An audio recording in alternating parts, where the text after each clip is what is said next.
Tikman natin yung turon. Hindi naman ako mahilig sa ube, pero try natin.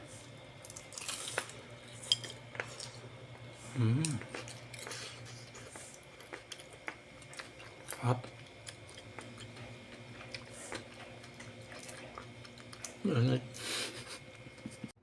So dahil may nagre-request ng ubi turon, gagawa tayo. So syempre kailangan natin ng lumpia wrapper, malagkit, ube, tapos keso.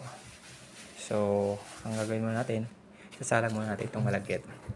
Tapos ayun, lalagyan natin to. Wait lang.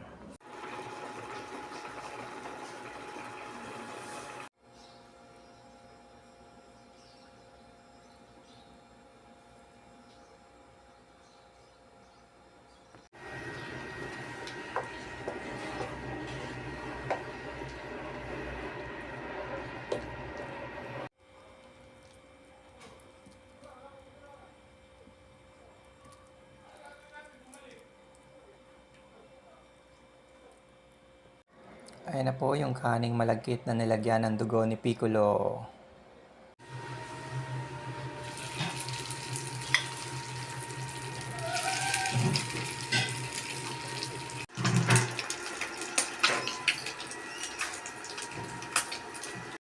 Merienda tayo guys. Turon, ubi turon.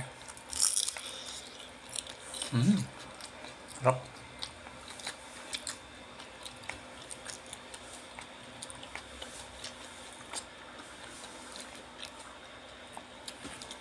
Mas masarap siya kapag meron itong yung condensed, ebap. Tapos may cheese. Sarap naglalaban yung alat saka tamis.